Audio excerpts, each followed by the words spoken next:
This is what it looks like inside a city preparing for war. Lviv was once a thriving tourist hub, but now this city in western Ukraine has become a center of resistance against the Russian invasion. In the first 2 weeks of war, more than 2 million refugees have fled Ukraine. Many are escaping homes that have been completely destroyed during fierce fighting. The view of Kharkov is now just like Syria. Children and women are burning in fire, killing civilian people. For those who have stayed, Lviv has become a training ground to help people prepare to defend Ukraine. It is better to die helping our people. They are learning first aid, sheltering refugees, and sending supplies to the front line. In case we will have some families coming over, we have all the necessary things between food, pampers, blanket. All in preparation for what seems inevitable, fighting a war on their doorstep. We will be defending till the last breath, I guess.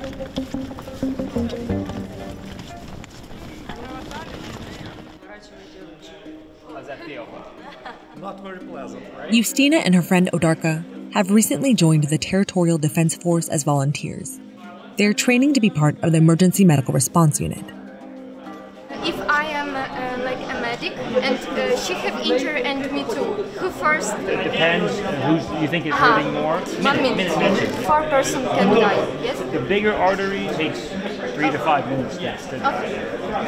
Thank you. I was in Kyiv for 10 days, and every day I was scared that I will die because of bomb will point my house. Before the war, Justina worked in human resources for an IT firm.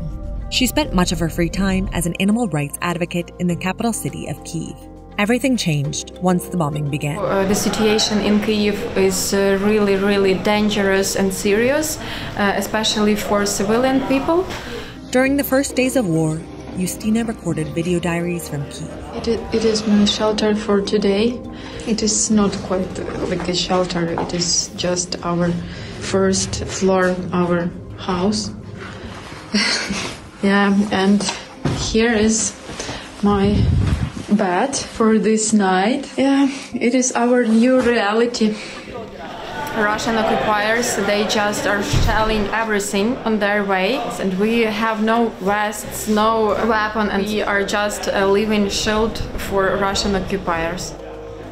We check the tourniquet first because that will kill you the first. We check the breathing because that will kill you next. I want to gain all needed skills to come back to Kyiv and help our people there, because there are a lot of people who are in territorial defense battalions. They are just civilians. It is better to die helping our people or something like that. It will be more useful than just wait. Since the war began, Lviv has become a transit point for thousands of the displaced. It is the largest city in western Ukraine, and it's close to neighboring Poland, which has already taken over 1 million refugees. Vitaly and his family come from Zaporizhzhia. Their home is dangerously close to the largest nuclear plant in Europe. Days before he left, Russia attacked the plant. Это все ваша семья? Да. 4 детей. Скажите, конкретно вы будете оставаться тут или попробуйте вместе с семьей выехать? Нет, с семьей, Будете пробовать? конечно. А как жена с меня, уже 4 детей. Ну, сейчас же есть закон о том, что нельзя приезжать от 18 до 60. Да. Мужчинам нельзя выезжать. Но вы будете пробовать все равно. Ну, я буду пробовать, но вроде бы как по закону должны пропустить. Будем надеяться, что пропустят. Ukraine's president has enacted a martial law prohibiting 18 to 60-year-olds from leaving the country. Fathers with 3 children or more are supposed to be exempt, and this family hopes they won't be stopped at the border. Many others are seeing their families ripped apart as a result of Russia's invasion. Chad runs a bar in the heart of Lviv's historic downtown. Like many people from the area, he has set up a shelter to help refugees. We're hosting some people to stay over, some families, refugees, till they will find their transport to the border. Also, we're having a -1 floor, so when there is a siren, we go all downstairs. Here we have also everything is ready, so in case if we will have some families coming over, we have all the necessary things between food, pampers, blanket, This here used to be our bar with discoteca, but now it's like changing, as you can see, the disco ball. Here also some families are staying over. Here, for example,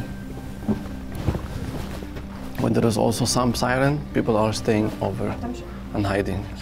Also the emergency exit in case something happen or like we have no other way to go up. You can also go this way.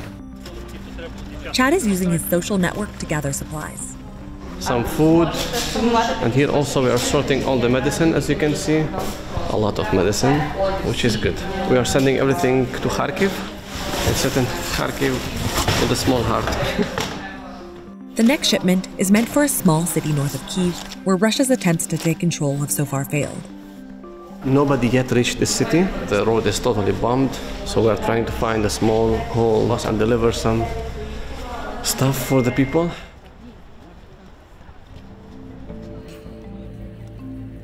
Here in Lviv, there's a growing sense that they need to be prepared, as fierce fighting continues throughout the country.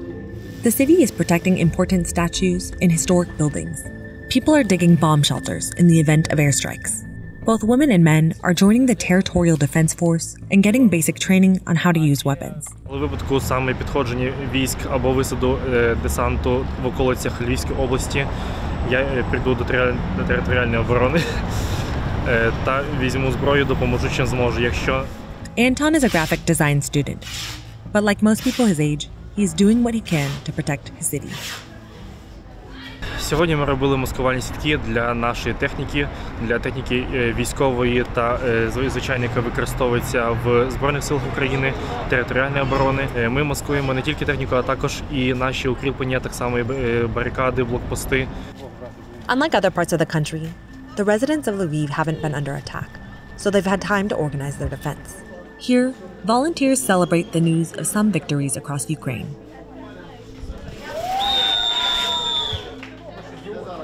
Глава Миколаївщини заявив про збиті 3 вертольоти ворога.